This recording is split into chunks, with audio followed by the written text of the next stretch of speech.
Bonjour, bienvenue en Transparence, le magazine de la rédaction qui parle de l'actualité et qui donne la parole à ceux qui font l'actualité. Et mon invité ce midi, c'est Harold Martin, le maire de Païta. Bonjour. Bonjour. Merci d'avoir accepté notre invitation pour évoquer un thème bien particulier, votre mise en examen pour achat de voix. Alors on rappelle, vous avez été mis en examen le 9 septembre dernier, ainsi que votre premier adjoint, Willy Gateaou, pour obtention de suffrage par don ou promesse de don ou d'emploi. En clair, on vous reproche d'avoir tenté d'acheter des voix entre les deux tours des élections municipales de mars 2014. Alors vous avez déjà réagi très brièvement, immédiatement après l'annonce de cette mise en examen. Franchement, Harold Martin, vous avez été surpris de cette affaire et de cette mise en examen? Alors, surpris, oui et non. Non, parce que je connais mes adversaires. C'est-à-dire que c'était essentiel pour Calédonie Ensemble, dans le cadre de leur stratégie de gagner à Païta. Ils ont perdu, donc mon concurrent de Calédonie Ensemble est un procédurier. C'est sa profession, c'est sa déformation professionnelle. Donc il est allé devant les tribunaux d'abord. Maître de Grélan qui est avocat. J'ai fini par gagner devant le Conseil d'État. Ensuite, ils ont essayé par d'autres voies, quoi. Voilà. Alors, vous avez choisi de vous exprimer publiquement sur le sujet. Vous avez accepté de le faire, mais pourtant il y a un sujet, il y a un secret de l'instruction. Et est-ce que c'est pas un peu imprudent de vous exprimer sur une affaire qui est en cours avant qu'elle soit jugée? Alors, je vais vous dire, je vous remercie, c'est une très bonne question. Quand un individu vient dire, pendant les élections, Harold Martin m'a donné de l'argent. C'est grave, parce qu'Harold Martin est un personnage public, président du gouvernement, élu depuis longtemps, signataire de l'accord de Nouméa, etc. C'est normal que la justice réagisse tout de suite. Je le comprends parfaitement. Et qu'est-ce que fait la justice? Elle me met en examen, et en me mettant en examen, ça me permet d'avoir accès au dossier. Et donc c'est bien, mais à partir du moment où je suis un homme public, le tribunal, c'est-à-dire le parquet, pour être plus précis, donne l'information aux journalistes. Je trouve que c'est normal. Harold Martin m'a mis en examen, le parquet dit pourquoi. À partir du moment où la justice fait les choses de cette manière-là, et c'est normal, je le redis parce que je suis un homme politique, il est normal aussi que moi j'informe d'abord mes électeurs, que j'informe ensuite les Calédoniens. Pourquoi je suis mis en examen? Le dossier, je le connais, puisque quand j'ai été devant le juge, j'ai répondu à ces questions après avoir pris connaissance du dossier. Parce que dans un premier temps, vous aviez été entendu, vous n'aviez pas les éléments du dossier, depuis vous avez été réentendu, et là maintenant vous avez tout. Oui, c'est un détail. Le juge est un bon professionnel. Le juge me dit, voilà, je vais vous mettre en examen, mais je peux pas vous donner le dossier. Donc, est-ce que vous voulez répondre aux questions maintenant ou quand vous aurez vu le dossier? Je dis quand j'aurai vu le dossier. J'ai passé un week-end sur ce dossier à le lire 4 fois. Et depuis, je le connais par cœur. Il faut quasiment 4 heures pour lire le dossier. Il y a eu un gros travail par les gendarmes qui ont enquêté. Donc, mais je comprends tout à fait. Donc voilà. Donc le jeu de la transparence. Quand c'est un homme politique comme moi, le parquet le dit à la presse. C'est normal que moi, je dise à mes électeurs de quoi je suis accusé. Voilà. Ça vous a pas agacé quand même qu'il y ait autant de fuites entre guillemets ou d'informations dans la presse et sur les réseaux sociaux? Vous estimez que c'est normal? Alors.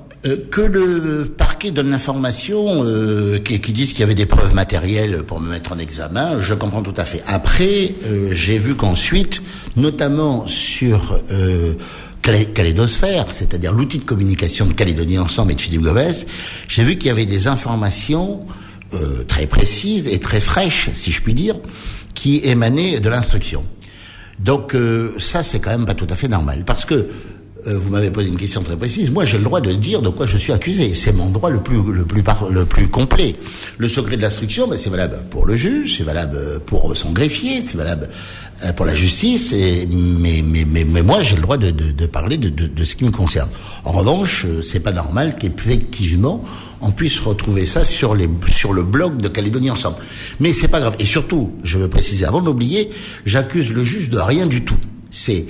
Ces informations sont sorties, je sais très bien qu'elles ne sont pas sorties de chez le juge et je sais bien pourquoi, je sais parfaitement pourquoi. Je dirais pas là, ça fait partie de l'instruction, je le dirais pas là, mais ça vient pas du juge, mais Calédonie Ensemble avait des fichiers d'information. Alors c'est vrai qu'on retrouve au centre de ce dispositif Monsieur de Grélan, qui est avocat, donc il a, je suppose, ses entrées au palais, quoi. Voilà. Enfin, en tout cas, c'est bien sorti de quelque part ou de chez les gendarmes, voilà. Alors, pour en venir au fond de l'affaire elle-même, ça remonte donc au municipal de 2014. Pour rappeler les choses, au premier tour, il y avait 8 listes en présence. Vous êtes arrivé en tête à l'issue de ce premier tour. Au second tour, c'était un duel. Vous vous êtes retrouvé opposé à la liste de Frédéric de Grélan, second tour que vous avez remporté. Toute la question, c'est de savoir ce qu'il s'est passé entre les deux tours, sans vouloir jouer au juge d'instruction. Est-ce que vous avez essayé d'acheter les voix de l'une des listes qui ne pouvait pas être présente au second tour? Est-ce que vous avez monnayé le report d'un certain nombre de voix entre les deux tours? Alors, la loi permet aux listes de fusionner. C'est-à-dire qu'une liste qui n'est pas admise au second tour peut fusionner avec une liste qui a été admise au second tour. C'est la loi. Donc, effectivement, les différentes parties se voient, discutent, etc. Nous, on avait l'intention de fusionner avec personne, donc moi en tout cas, j'avais pas envie de voir ni les uns ni les autres, parce que je considérais que ça servait effectivement à rien, je fusionnais avec personne. Voilà. Mais en revanche, je sais que mon concurrent, M. de Grélan, il a passé son temps à voir les uns et les autres. C'est son droit le plus absolu, et même de faire des promesses. C'est comme ça, la politique. Mais à un moment donné, une personne appelle mon premier adjoint et lui dit, il faut qu'on discute du deuxième tour.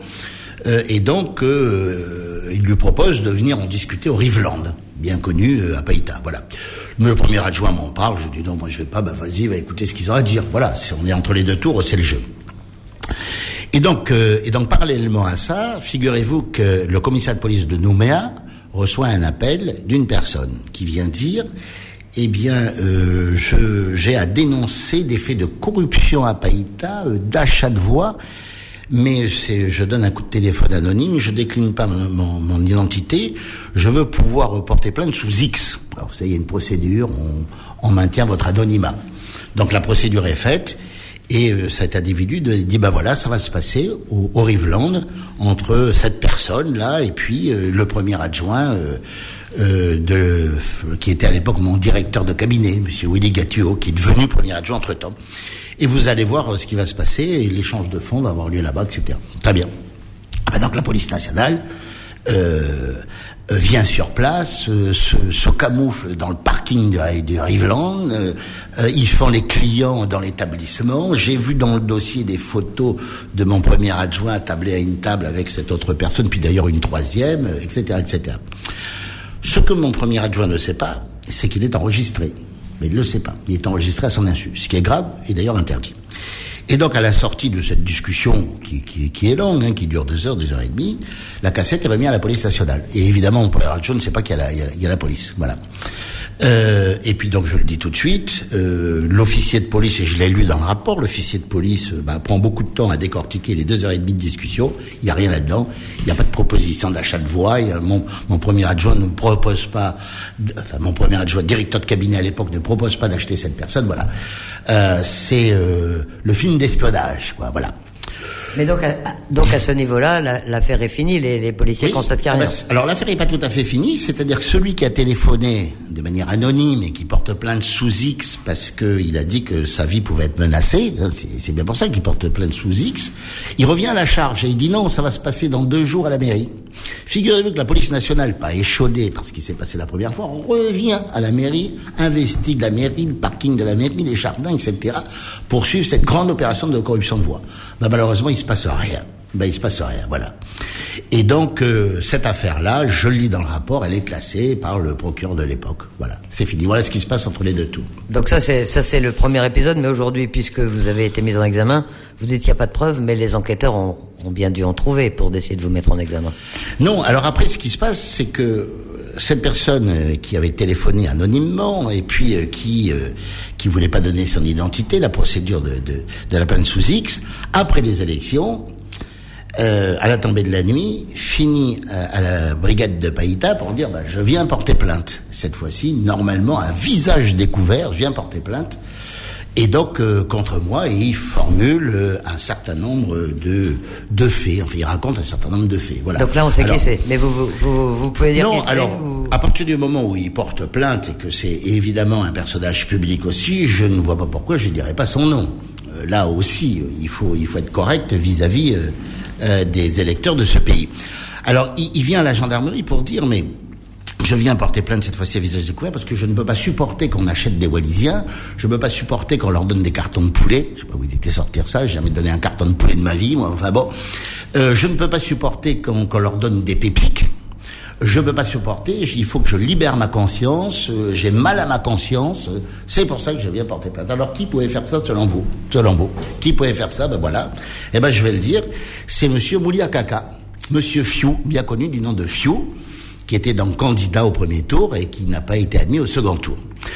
Alors, ce que raconte monsieur Fiou, moi ça me fait sourire en disant que ça a heurté sa conscience, parce que quand même, monsieur Fiou, je le rappelle pour les auditeurs qui ne le savent pas, qu'il a été élu à la province et au congrès sur la liste du Rassemblement. Et en 2013, il a quitté le Rassemblement pour rejoindre Philippe Gobès. Est-ce qu'il a quitté le Rassemblement parce qu'il n'était pas d'accord avec la ligne politique de Pierre Frogier? Personne ne va pouvoir raconter ça.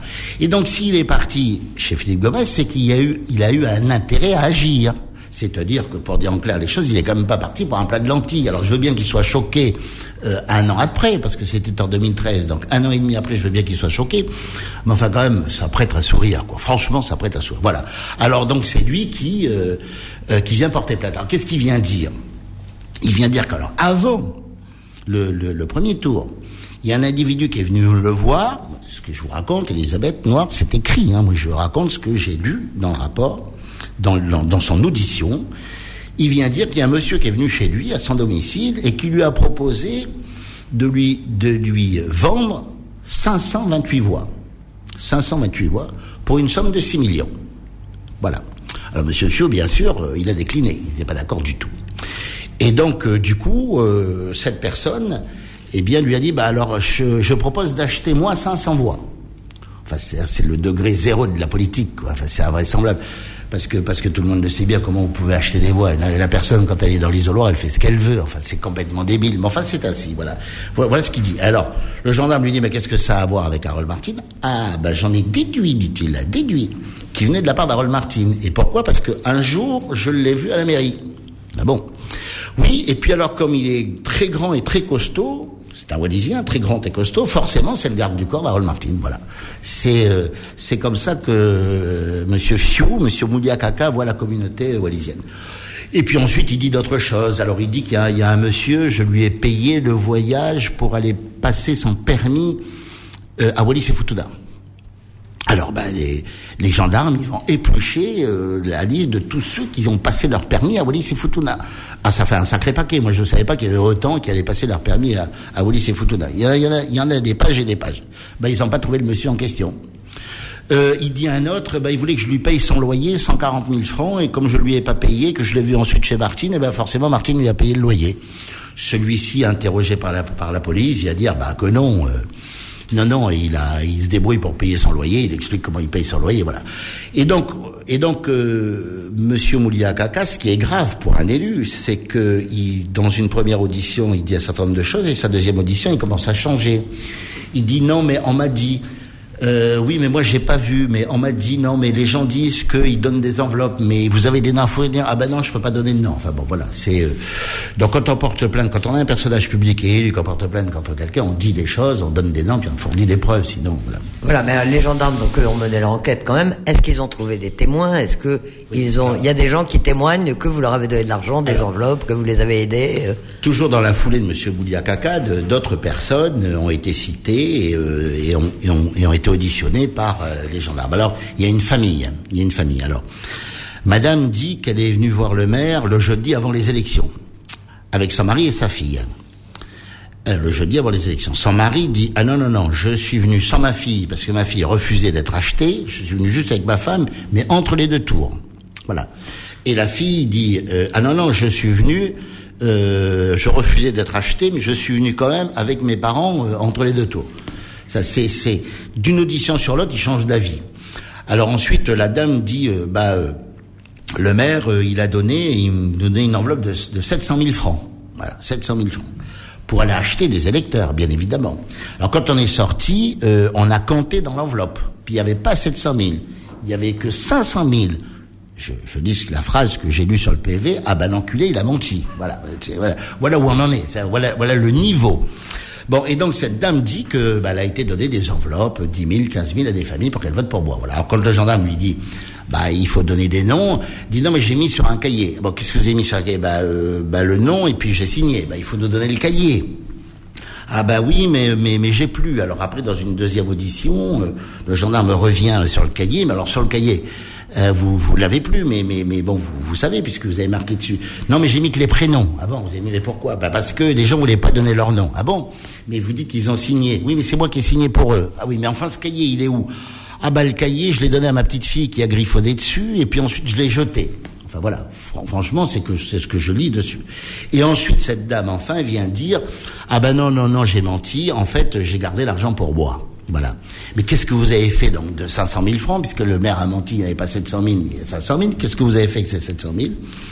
Ben, la dame dit, j'ai donné 250 000 francs à mon avocat, monsieur de Grélan.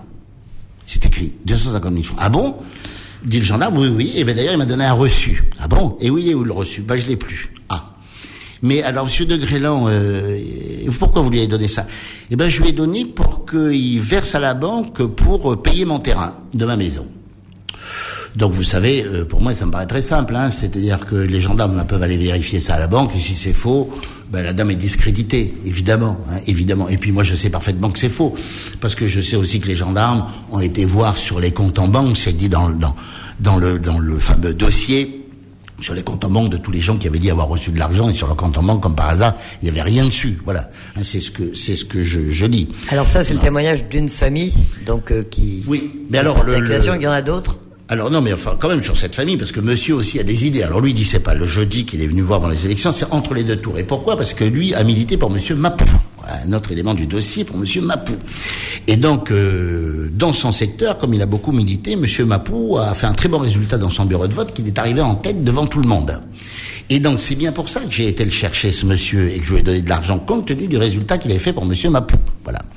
Parce que monsieur Mapou, il avait besoin de lui pour les élections, et donc les voix qu'il a eues, c'est forcément les siennes, donc je pouvais les acheter. Voilà, c'est quand même un drôle de raisonnement, mais enfin, quand je regarde dans ce bureau de vote, alors c'est le bureau de vote de Vivété, monsieur Mapou a fait 50 voix.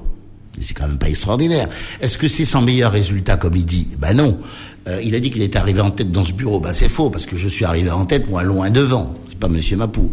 Et monsieur Mapou, dans un autre bureau à la Tamois, par exemple, il a fait 150 voix. Dans un autre bureau, par exemple celui de la mairie, il a fait 81 voix. Donc franchement, c'est un raisonnement qui tient pas. Mais il tient pas surtout. C'est quand on regarde au deuxième tour entre de Grélan et moi. Moi, dans ce bureau, j'ai eu une progression de 49%. Certes. Mais de Grélan, lui, il a eu une progression de 100%. Donc si ce monsieur avait des voix, c'est pas chez moi qu'elles sont venues. Bon, voilà. Et puis sa fille dit qu'elle voulait pas être achetée, mais elle a quand même reçu de l'argent de ses parents. Enfin, bref, c'est franchement pitoyable. Et puis il y a ces contradictions ensuite entre les différentes auditions. Enfin, il y a rien qui tient la route. Ce que je retiens quand même, c'est que j'ai regardé un peu par le tribunal de Nouméa. Il y a pas si longtemps que ça, cette famille a été condamnée. Cette famille a été condamnée pour mauvaise foi. Pour mauvaise foi, elle a été condamnée à payer à sa banque 70 000 francs. Oui, donc je crois pas que c'est un raisonnement qui peut être. Enfin, c'est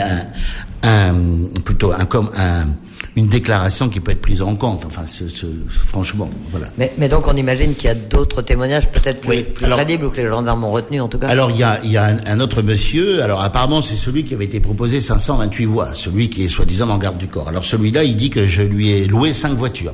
J'arrive pas bien à comprendre comment on peut louer pour un individu 5 voitures. Alors, évidemment, les gendarmes ont fait un gros travail.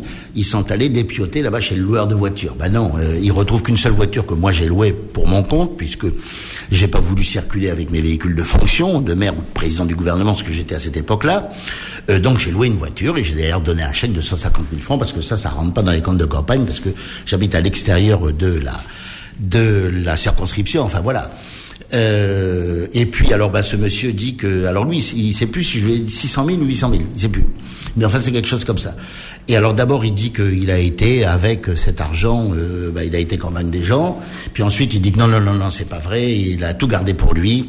Il s'est bien amusé avec son copain Stéphane. Et puis il a eu une preuve que je lui ai donné de l'argent parce qu'il a acheté un fusil. Selon lui c'est une preuve. Et puis il s'est bien amusé et puis voilà. Enfin bon. Et puis il y en a un troisième aussi qui dit que je lui ai donné de l'argent. Et puis d'abord il dit que je lui ai donné de l'argent pour la campagne. Après il dit que c'était pour lui, pour sa nourriture. Enfin bon. Voilà. Et puis alors il y a plein d'anecdotes que je pourrais raconter raconté dans cette affaire. Il y en a un qui vient dire, le premier adjoint à l'époque, qui était à l'époque directeur de cabinet, il m'a proposé 700 000 francs. Bon, mais bien sûr, j'ai refusé. Bien sûr, j'ai refusé. Voilà, j'ai refusé. Et puis, mais ce monsieur dit, mais par exemple, mes beaux-parents ont été le maire leur a payé un voyage en métropole. Alors les malheureux gendarmes courent après ces gens-là pour les interroger. Non, ça tombe mal, le voyage aller, c'est les enfants qui ont payé, le voyage retour, ils ont payé que leur retraite, parce que c'est des retraités. Voilà. Mais alors cette personne-là qui dit tout ça, on le connaît à Païta. Je vais raconter cette anecdote qui est quand même assez amusante, parce que un an avant les élections, ce monsieur, il a appelé sa femme à 10h du matin pour dire: je suis tombé dans un trou de ma voiture, je sais plus où je suis, je peux plus en sortir, etc. Il faut venir me retrouver. Alors la gendarmerie nous a prévenus, on a envoyé les pompiers, et puis ensuite les gendarmes ont fait décoller un hélicoptère, ils l'ont cherché partout.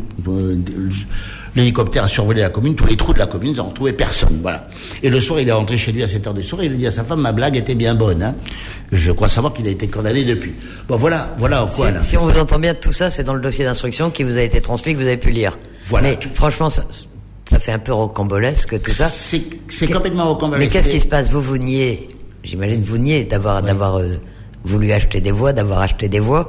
Mais alors, qu'est-ce qui se passe? C'est un montage, on vous en veut, on veut vous faire tomber. D'abord, est-ce qu'on peut acheter des voix? Ça commence comme ça. Quand on dit à un individu: je vais t'acheter 500 voix, personne n'est propriétaire de ses voix. L'individu, quand il va dans l'isoloir, il fait ce qu'il veut. Ça n'a pas de sens. En plus, moi, j'avais aucune raison d'acheter des voix chez Monsieur Fiou.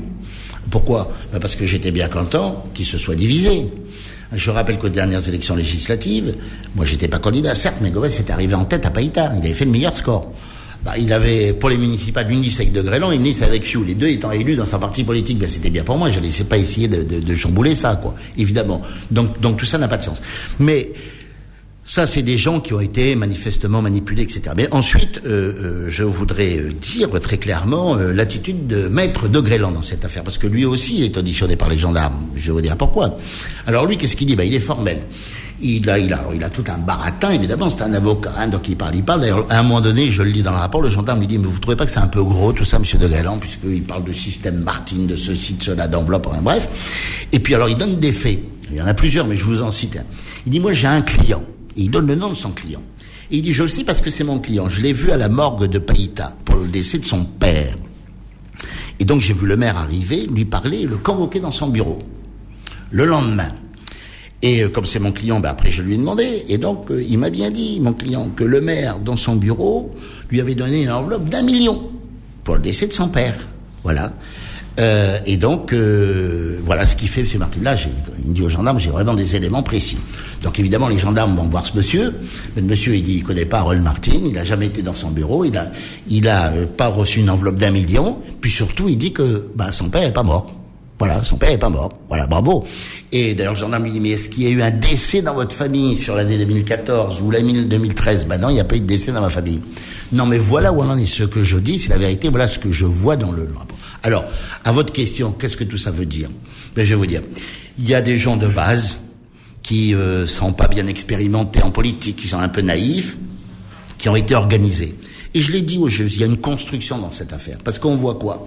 On voit que tous ces gens-là qui sont venus dire des choses contre Harold Martin, c'est-à-dire contre la personne, qui sont venus témoigner, ils sont soit clients de Grelon, soit ils ont été le voir. Alors De Grelon explique que si les gens sont venus le voir, c'est parce qu'ils sont venus le voir dans son cabinet à Nouméa, pas en tant qu'avocat, mais en tant que leader de l'opposition. Qu'est-ce que ça veut dire, leader de l'opposition, pour les gens de base à Païta? Franchement, faut pas exagérer.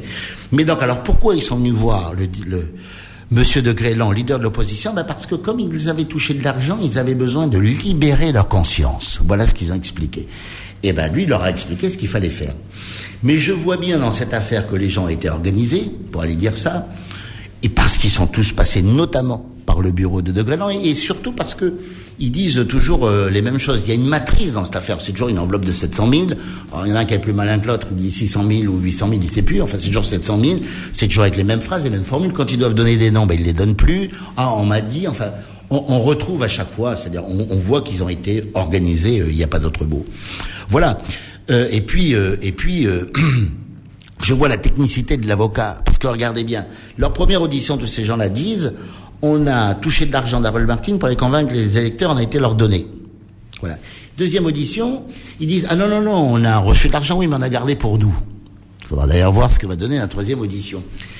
Non, mais c'est pourquoi? Parce qu'effectivement, s'ils reconnaissent avoir donné de l'argent à des électeurs, ils ont commis un délit grave, effectivement. On n'a pas le droit de le faire. Donc on veut bien l'avocat qui les conseille. Alors d'abord, vous allez dire ça, pour que ça agite un peu la justice, que les gendarmes. Et puis deuxième temps, quand même, il faut revenir un peu en arrière, parce qu'il faut pas avoir commis un délit. Donc ils disent, ah non, on a gardé pour nous. Mais pour moi, effectivement, le mal est fait, parce que moi, l'intention est suffisante. Si je donne de l'argent à un individu pour lui dire d'aller convaincre des électeurs, et même s'il le fait pas, c'est l'intention qui est coupable. Voilà. Si on vous suit bien, Harold Martin, en fait, vous accusez Frédéric de Grélan d'avoir instrumentalisé tout ça contre vous. Oui, écoutez, d'abord les faux témoignages qu'ils donnent, et puis ils sont tous passés par la case de Grélan, et même de Grélan les relance par téléphone. C'est ce que je vois dans le dossier. Voilà, c'est ce que je vois. Alors quelle suite vous allez donner? Parce que c'est vous aujourd'hui qui êtes mise en examen. Alors, je vous dis, la justice fait son travail. La justice fait son travail. Je suis un homme public d'importance, donc c'est normal que la justice aille jusqu'au bout. Ils mettent beaucoup de moyens parce que c'est une enquête qui a duré des mois et des mois et des mois. Et bon, et donc beaucoup de gendarmes ont été mobilisés sur cette affaire. Enfin voilà. Donc ça fait beaucoup de travail. Je comprends que la justice le fasse, que sinon on dirait qu'elle est laxiste. Vous savez, dans ce pays, 97% des gens qui sont au Congrès sont des Kanaks. Donc je comprends que la justice a besoin de montrer que quand il s'agit d'un blanc, elle n'est pas laxiste, elle va jusqu'au bout. Voilà. Après, c'est de Grélan qui connaît bien, lui, le fonctionnement de la justice, qui l'utilise. En fait, on voit bien que là-dedans, de Grélan utilise la justice, c'est-à-dire qu'il l'instrumentalise. Ça veut dire ça aussi, hein, voilà. Parce que on voit bien le coup politique. Alors le coup politique, on perd les élections municipales, c'est embêtant. Donc on va devant les tribunaux, on gagne pas non plus, avec les recours. Donc après on monte une histoire de ce type. C'est facile d'aller manipuler des gens. C'est pour ça que je dis que la justice doit faire son travail, mais ensuite on doit en revenir à un moment donné au droit. Le droit, c'est quoi? C'est que quand on accuse quelqu'un, et là c'est des accusations graves, on doit fournir des preuves. Parce que s'il n'y a pas de preuves, ça vaut rien. Voilà. Il faut fournir des preuves. Et s'il n'y a pas de preuves, c'est ce qu'on appelle la dénonciation calomnieuse. Donc moi, j'ai donné un certain nombre d'instructions à mon avocat, et notamment de mettre en œuvre l'article 226-10 du Code pénal, qui est très clair, je vous le lis rapidement. La dénonciation effectuée par tout moyen et dirigée contre une personne déterminée, d'un fait qui est de nature à entraîner des sanctions judiciaires, que l'on sait totalement ou partiellement inexacte lorsqu'elle est adressée soit à un officier de justice, ou judiciaire, c'est le cas donc, est puni de 5 ans d'emprisonnement et de 45 000 € d'amende. Donc pour Monsieur de Grélan, c'est clair que la plainte sera déposée, bien évidemment. Pour les autres, s'ils continuent à raconter ça, les plaintes suivront aussi.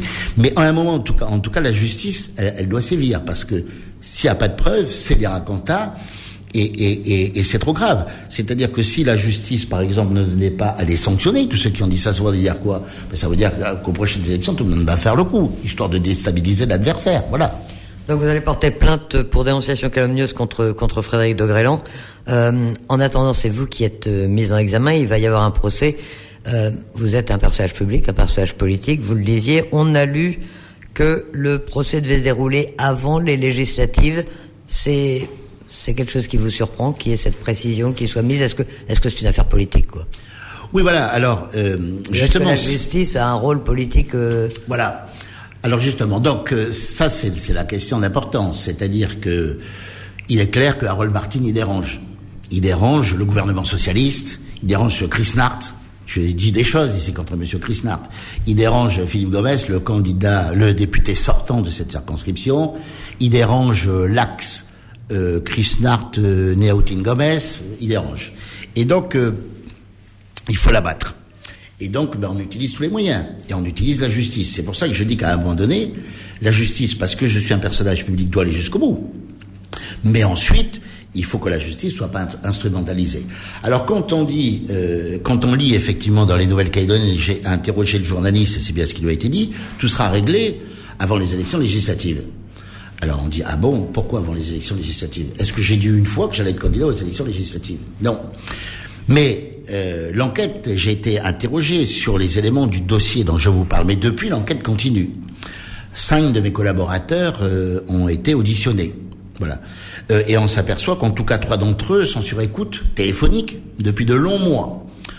Alors, moi, je ne sais pas si je le suis, mais comme le gendarme parle de ma vie privée à ma collaboratrice, je suppose que je dois l'être aussi. Mais enfin, de toute façon, si je le suis pas, c'est idem, parce que je parle avec mes collaborateurs, et en particulier mon premier adjoint aujourd'hui, et de quoi? De politique, de stratégie politique, etc. Donc voilà. Donc aujourd'hui, l'enquête évolue, et donc aujourd'hui, la justice a entre les mains des éléments de politique. Donc la justice doit considérer que je vais me présenter aux législatives, je suppose, et elle dit il faut trancher ça avant législative. Alors on comprend mal ça, mais moi je comprends parfaitement. Qu'est-ce que ça veut dire? Là, ça veut dire qu'il y a une échéance politique importante. Et la justice, puisqu'elle doit considérer que je vais aller aux élections législatives, c'est ce que je comprends, elle a le souci de régler cette affaire avant. Voilà. Il faut le prendre dans ce sens-là, c'est-à-dire que je sois coupable ou pas coupable, voilà. De traiter le sujet avant. Parce que sinon, en faisant une enquête très large pour aller voir ceci, cela, etc., on peut dire ça nuit à la démocratie. Pourquoi? Parce que si on accuse Harold Martin de tous les mots de la création tous les jours, et puis qu'il y a des fuites sur les blogs, etc., peut-être ça va le décourager d'aller aux élections, de continuer à faire de la politique. Donc je réponds tout de suite, non, ça je suis solide comme un roc, c'est le taureau de Païta, et il n'y a personne qui va me faire revenir en arrière. Ou alors porter atteinte à mon image. C'est vrai que mise en examen, alors c'est ma 3e mise en examen, d'ailleurs c'est toujours pour des histoires particulières, ça doit faire un certain nombre d'effets sur les électeurs. Voilà. Et donc après, je comprends que la justice dise, oui, il faut traiter ça avant, voilà. Mais c'est vrai que quand il y a des écoutes téléphoniques comme ça, c'est quand même très gênant. Pourquoi? Parce que on se demande où se retrouve la limite. C'est-à-dire que on utilise beaucoup son téléphone aussi à des fins politiques. Voilà, j'ai pas le temps de voir tous les jours toute la journée mon premier adjoint, donc on se téléphone par exemple beaucoup le soir. Moi j'appelle Paris, j'appelle des hommes politiques à Paris, je le dis à mon premier adjoint qui lui est sur écoute, donc on sait ce que je raconte, on sait ce que je pense, on sait ce que je veux, etc. Donc qui fait ces enregistrements-là? Les gendarmes. Alors c'est à destination de la justice. La justice fait pas de politique, bien sûr. Donc il n'y a pas de problème. Si, il y a quand même un petit problème. Parce que le gendarme, lui, le chef des gendarmes, il fait du renseignement. Il fait du renseignement, comme la police nationale.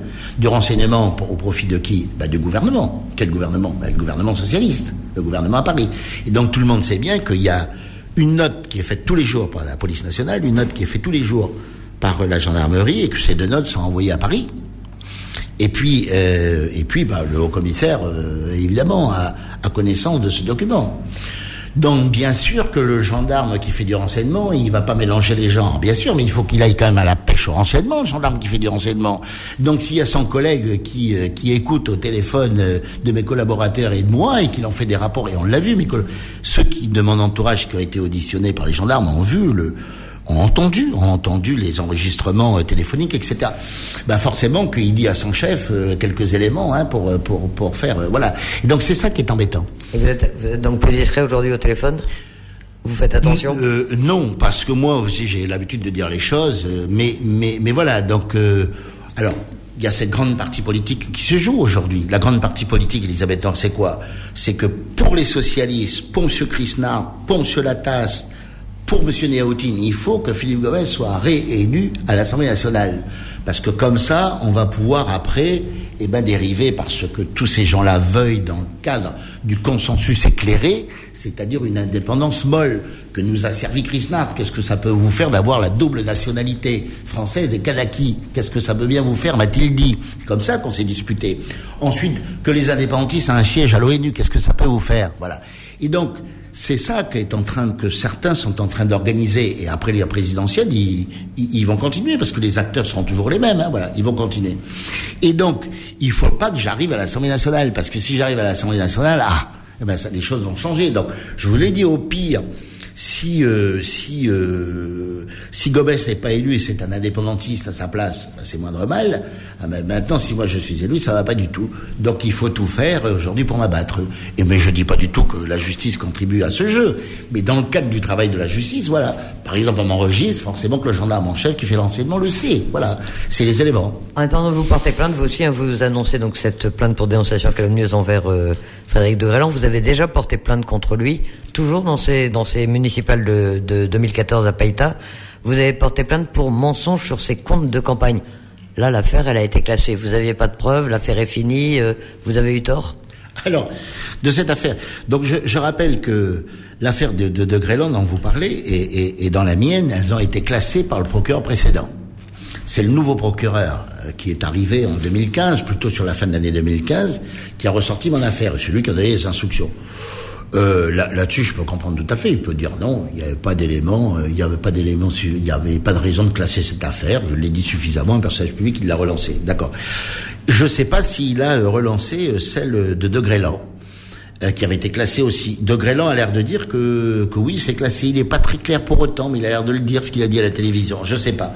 C'est la raison pour laquelle, quand j'étais devant le juge, là, il y a 15 jours de ça, j'ai redéposé les documents que j'avais déposés contre les comptes de campagne de M. de Grélan, parce que je considère que c'est très très grave de mentir à la Commission nationale des comptes de campagne, qui est composée de très hauts magistrats, et donc ceux qui s'amusent à mentir à cette commission sont très lourdement sanctionnés. Très très lourdement sanctionnés. Il y a un député qui pourtant avait été président de la commission des lois qui s'est pris 10 ans d'inéligibilité. C'est pas rien. Donc, lui, de Grélan, il a menti à la commission nationale de compte de campagne. Alors, j'ai fourni, moi, des preuves de tout ce qu'il n'a pas mis dans son compte de campagne. C'est des preuves. Donc, autant je dis que c'est normal que la justice fasse ce travail me concernant, parce que je suis un homme public, mais de Grélan en état aussi, et donc la justice, de la même manière, doit aller regarder cette affaire. Il n'y a pas de raison que moi, mon affaire classée soit ressortie et pas la sienne. Il n'y a pas de raison. Vous avez quand même l'impression aujourd'hui qu'il y a 2 poids 2 mesures et qu'on vous en veut à vous particulièrement? Non, je dis pas ça. Je dis qu'il y a un nouveau procureur de la République. Peut-être qu'il n'a pas eu le temps d'ouvrir tous les tiroirs. Je sais pas. Alors après, évidemment, de Grélan, lui, il vit au palais de justice, donc il peut faire passer d'autres messages. J'en sais rien. Mais enfin, en tout cas, il y a cet élément-là. Et puis, on sait également tous, on le sait, que Philippe Gomès a triché aussi aux dernières élections. Donc la triche de Philippe Gomès remonte aux élections de 2009. Cette affaire, elle peut pas être complètement enterrée. Donc affaire qui a été classée là aussi. Comment? Affaire qui a été classée là aussi. Eh ben je sais pas. Je sais que il a été à un moment donné à la gendarmerie. Enfin moi, quand je vais à la gendarmerie, dans mon affaire de l'OPT, quand j'étais à la gendarmerie, il y avait 6 journalistes qui m'attendaient devant la porte. J'ai toujours dit que c'était normal. Mais quand Philippe Gomès va à la gendarmerie, personne ne le sait. Mais c'est quand même extraordinaire. Il y a d'autres élus qui sont pas des simples élus du Congrès, qui sont des élus au-dessus, qui ont été aussi en garde à vue ces derniers temps. Eh ben pourquoi on n'en parle pas? C'est ça que je comprends pas non plus. D'ailleurs, je dis, c'est très simple, Elisabeth, je dis que tous les hommes politiques de premier plan de ce pays aujourd'hui ont des affaires. Tous, voilà. J'ai pas dit qu'ils étaient coupables. J'ai dit qu'ils avaient des affaires. Tous. Simplement qu'on n'entend parler que d'Harold Martin. Voilà. Ça, c'est ce que je constate. C'est un constat. Mais Philippe Gomès, on sait comment il a triché. C'est-à-dire que l'ouvrage qu'il avait fait pour la campagne électorale, c'est-à-dire l'ouvrage qu'il a diffusé à tout le monde, ce qui était ses engagements de campagne. Il avait fait une brochure d'engagement de campagne. Il les a envoyés à tout le monde avec une adresse qui correspondait à ses bureaux du Congrès, loués par le Congrès, strictement interdit. Ça a été constaté par huissier. Voilà. Donc Philippe Gomès a dit oui, mais je m'en suis aperçu, et donc j'ai fait mettre un sticker blanc dessus avec la bonne adresse, parce que j'avais un jugé de campagne. Oui, il peut nous dire ça, sauf qu'il y en a des milliers qui ont été diffusés, puisque cette information a été donnée évidemment à la Commission nationale des comptes de campagne par un certain nombre de personnes ici, pas moi, un certain nombre d'autres personnes, après les élections de 2009. Et donc, ce qu'on sait bien, c'est que la Commission des comptes de campagne, même si elle a validé ses comptes, a demandé une enquête sur cette affaire. Et je sais qu'il y a eu enquête. Mais pourquoi on ne sait pas ce qui se passe? On devrait savoir ce qui se passe. Et je ne comprendrais pas comment cette affaire soit classée, parce qu'elle n'a aucune raison d'être classée. Des éléments que j'ai de cette affaire me conduisent à dire qu'elle n'avait aucune raison qu'elle soit classée. Bon, on va laisser la justice faire son travail, et apparemment elle en a. En conclusion, Harold Martin, donc merci de nous avoir donné tous ces éléments d'information. Vous y faisiez allusion, vous êtes mis en cause dans d'autres dossiers. Vous dormez bien, vous avez la conscience tranquille, vous avez l'impression d'un acharnement contre vous, vous êtes découragé parfois. Donc, quel est votre non, pas du tout, parce que je dis qu'aujourd'hui on vit dans un monde où c'est la transparence, la communication. Donc voilà, je dis, la justice fait son travail. Alors après, la justice doit trouver une juste mesure, parce qu'il faut pas non plus que ça me nuise politiquement. C'est-à-dire que les gens qui m'accusent n'ont pas fourni de preuves. Aujourd'hui, il me semble que l'enquête se déplace, quand on m'interroge mes collaborateurs, on parle d'autre chose.